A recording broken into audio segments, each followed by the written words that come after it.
Welcome to Book Echo, where today we'll explore a monumental work, The Selfish Gene.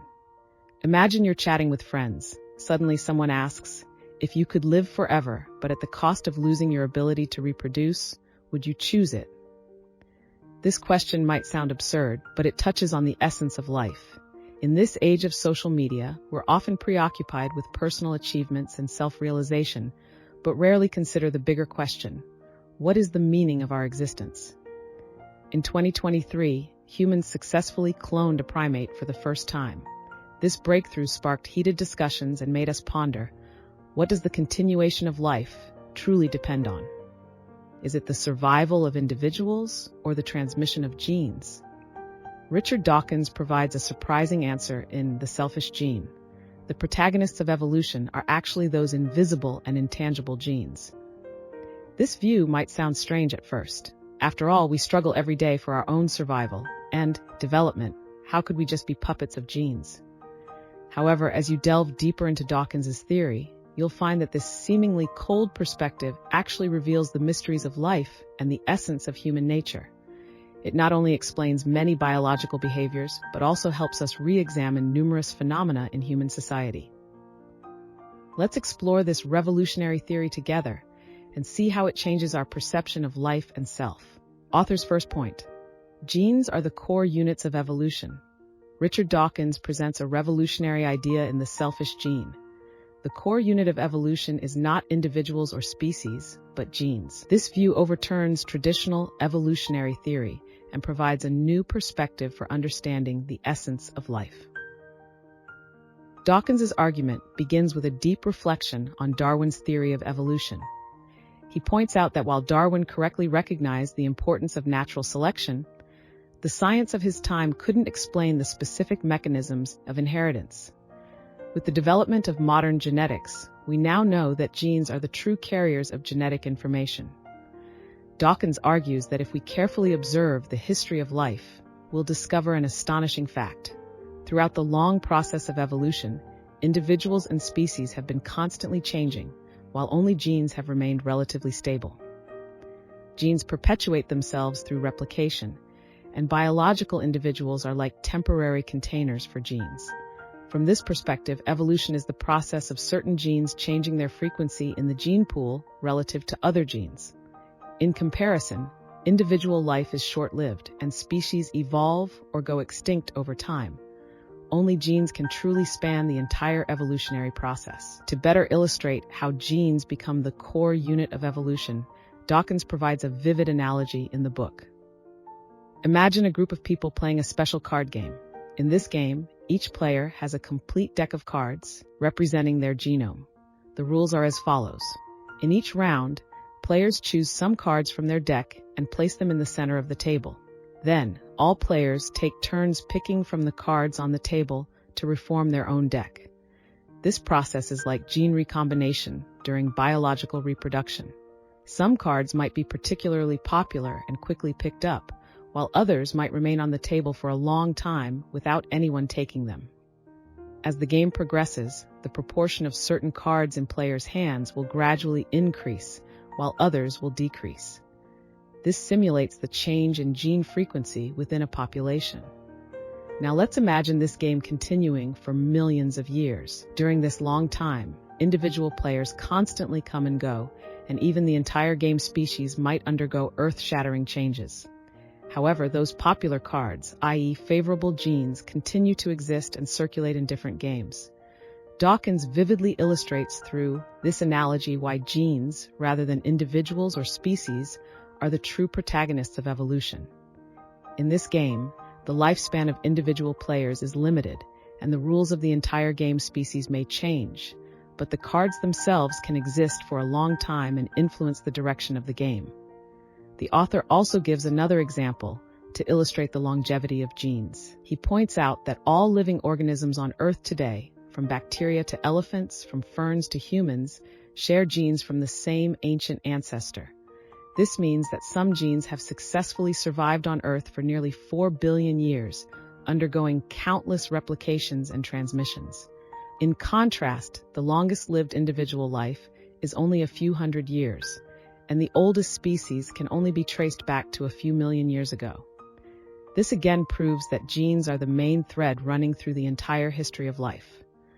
Dawkins' view not only changes our understanding of evolution, but also provides a new perspective for explaining many biological phenomena. For example, it helps us understand why some traits that seem unfavorable for individual survival, such as the peacock's beautiful but impractical tail feathers, are preserved by natural selection, because these traits are beneficial for gene propagation. At the same time, this theory also provides a new angle for us to think about human behavior and culture, creating new research fields such as evolutionary psychology. Author's second point: organisms are survival machines for genes, transmitting genes through selfish behavior. In The Selfish Gene, Richard Dawkins proposes a controversial but insightful view. Organisms are essentially survival machines for genes, and their behavioral patterns are primarily for transmitting genes. The core of this view is that we need to understand biological behaviors and characteristics from the perspective of genes rather than individuals or species.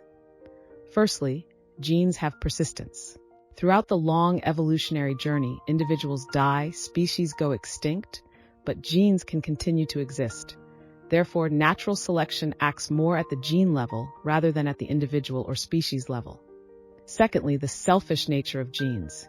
The only goal of genes is to replicate themselves and pass on to the next generation. Those genes that are better at replicating and transmitting will dominate the population, while those that are not good at replicating will gradually disappear. Then, organisms as carriers. From the perspective of genes, organisms are like temporary containers or vehicles for genes. Genes increase their chances of being transmitted by influencing the characteristics and behaviors of organisms. Finally, the limitations of group selection. Dawkins believes that although some behaviors seem to be for the benefit of the group, the evolution of these behaviors can also be explained by selfishness at the gene level. Based on these arguments, Dawkins concludes, the behaviors and characteristics of organisms, no matter how selfless or altruistic they appear, are essentially manifestations of genes' selfish behavior. This doesn't mean that individual organisms always behave selfishly, but rather that even seemingly selfless behaviors, from an evolutionary perspective, are to increase the chances of gene transmission. To illustrate how organisms act as survival machines for genes to transmit genes, Dawkins lists many vivid examples in the book. Perhaps the most famous is the green beard effect. Imagine a hypothetical gene that can simultaneously produce two phenotypic effects. One is to make the carrier grow a green beard, and the other is to make the carrier tend to show altruistic behavior towards other individuals with green beards. Dawkins calls this gene the green beard gene. Although the green beard gene is a hypothetical example, similar mechanisms do exist in nature. For example, many animals can recognize and prefer to help related individuals, which is actually genes helping their own copies. Another interesting example is the selfish behavior of plants. Dawkins describes a phenomenon known as pessimistic plants. In some plant species, when they sense that other plants around them are competing for sunlight and nutrients, they will invest more resources into stem growth, trying to grow taller than neighboring plants. This behavior is uneconomical overall, because if all plants do this, the result is that everyone consumes more energy but gets the same amount of sunlight. But from the perspective of individual genes, this is completely reasonable, selfish behavior, sparing no effort to increase their chances of being transmitted. Humans are not exempt from this selfish influence of genes. For example, parents' selfless dedication to their children, from an evolutionary perspective, can also be explained as a strategy for genes to ensure the survival and reproduction of their own copies. Even some complex behaviors in human society, such as altruism, may originate from selfish calculations at the gene level. Helping others may increase the chances of oneself, or rather the genes one carries, getting rewarded in the future. It's important to note that Dawkins emphasizes that saying genes are selfish doesn't mean that biological individuals necessarily behave selfishly. On the contrary, it is these selfish genes that, through complex interactions, shape the rich and colorful life phenomena we see, including cooperation, altruism, and other behaviors that seem to contradict selfishness. Understanding this helps us to more deeply recognize the essence of life and the complexity of human nature. Author's third point: reciprocal altruism and kin selection promote gene transmission. In The Selfish Gene, Richard Dawkins delves into a seemingly contradictory phenomenon. If genes are selfish, why is altruistic behavior so prevalent in nature? He proposes that two mechanisms, reciprocal altruism and kin selection, can explain most altruistic behaviors, and these behaviors are actually effective strategies for gene transmission. Dawkins lists many vivid examples in the book to illustrate how reciprocal altruism and kin selection promote gene transmission. Here are two typical cases. Reciprocal altruism in vampire bats. In the tropical rainforests of Central America, there lives a species known as vampire bats. These bats mainly feed on the blood of large mammals. However, they face a severe survival challenge. If they can't find food for 2 or 3 consecutive nights, they will starve to death. To cope with this risk, vampire bats have evolved a unique reciprocal altruistic behavior. Dawkins describes this behavior in detail. When a bat successfully captures prey, it will regurgitate part of the blood to share with companions who haven't succeeded in feeding that night. This behavior seems to contradict the selfish gene theory at first glance, as it reduces the immediate benefits of the individual. However, in the long run, this behavior greatly increases the survival rate of the entire group. More interestingly, bats remember who has helped them before and will repay these helpers in the future.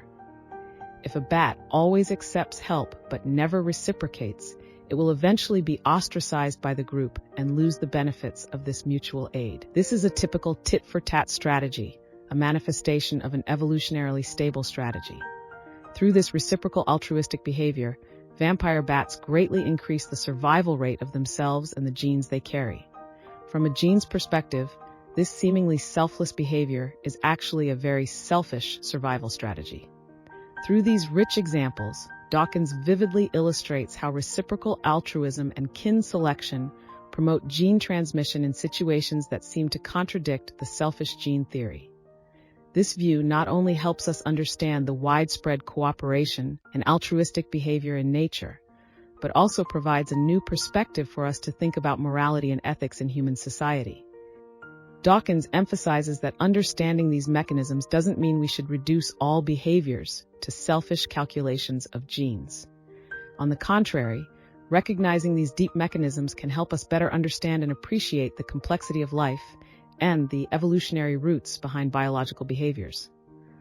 Author's fourth point: cultural memes, similar to genes, influence human behavior through replication and transmission. In the last chapter of The Selfish Gene, Richard Dawkins introduces a novel concept, meme. This concept is Dawkins' attempt to extend the mechanism of gene replication and transmission to the cultural domain, aiming to explain the evolution process of human culture. Dawkins believes that just as genes are the basic units of biological evolution, culture should also have its basic units. Dawkins calls this basic unit of culture a meme. Memes, such as ideas, skills, customs, fashions, etc., can spread between people through imitation, a process similar to gene replication. Memes undergo mutations during transmission, and those variants that are easier to remember, understand, and spread will dominate in culture. This process is similar to natural selection of genes. Like genes, the goal of memes is only to replicate themselves. Those memes that are more favorable for their own transmission will dominate in culture, regardless of whether they are beneficial to humans. Memes interact with each other, forming complex meme complexes, which is similar to the interaction of genes. The mutual influence between memes and genes. Although the transmission of memes does not depend on the transmission of genes, there is a complex interaction between the two. Some memes may affect the transmission of genes and vice versa. Dawkins proposes that the evolution of human culture can be explained using a model similar to biological evolution. Memes shape our thoughts, behaviors, and entire cultural landscape through replication and transmission among populations. To illustrate how memes influence human behavior and culture, Dawkins provides several vivid examples in the book. The spread of scientific ideas. Dawkins also discusses the transmission of scientific ideas as memes. He points out that scientific theories, methods, and attitudes can all be viewed as memes. For example, the spirit of doubt meme is one of the cores of scientific thought. It can spread widely in the scientific community because it is conducive to the progress and verification of scientific knowledge. At the same time, Dawkins also points out that the transmission of scientific memes is not always smooth. Some erroneous scientific views can sometimes spread widely, indicating that the successful transmission of memes does not necessarily depend on their truthfulness, but on their infectivity, that is, their ability to be accepted, remembered, and transmitted. Dawkins also discusses internet memes. Although Dawkins proposed the concept of meme in 1976 when there was no internet, his theory perfectly foresees the phenomenon of internet meme transmission today. Internet memes, such as viral images, videos, or phrases, are vivid embodiments of meme theory in the digital age. These memes can spread globally in an extremely short time, demonstrating the powerful replication ability of memes. Interestingly, many internet memes have a short lifespan, reflecting the rapid changes and fierce competition in the meme environment. Through these rich examples, Dawkins vividly illustrates how memes shape human thoughts, behaviors, and culture. Meme theory provides us with a brand new perspective to understand the process of cultural evolution, explaining why certain ideas, behaviors, or cultural elements can spread widely while others quickly disappear. Dawkins emphasizes that understanding meme theory does not mean denying human rational thinking ability or the complexity of culture. On the contrary, recognizing the existence and influence of memes can help us more soberly examine our thoughts and behaviors, understand their origins and transmission mechanisms, and thus make wiser choices at both personal and social levels. Although meme theory is still controversial, it undoubtedly provides an insightful framework for us to think about cultural evolution, demonstrating the potential of biological evolution theory in understanding human culture. This theory not only enriches our understanding of cultural transmission, but also provides new research directions and tools for interdisciplinary studies. This concludes the interpretation of the entire book. Let's review. The selfish gene overturned the traditional view of evolution, proposing that genes are the core unit of evolution. Dawkins believes that organisms. This concludes the interpretation of the entire book. Let's review. The selfish gene overturned the traditional view of evolution, proposing that genes are the core unit of evolution. Dawkins believes that organisms are survival machines for genes, and seemingly selfish behaviors are actually strategies for gene transmission. However, reciprocal altruism and kin selection promote gene transmission, explaining cooperative phenomena among organisms. This theory extends to human culture, proposing the concept of cultural memes, revealing the mechanism of cultural transmission. These views inspire us to re-examine the essence of life, human nature, and cultural evolution.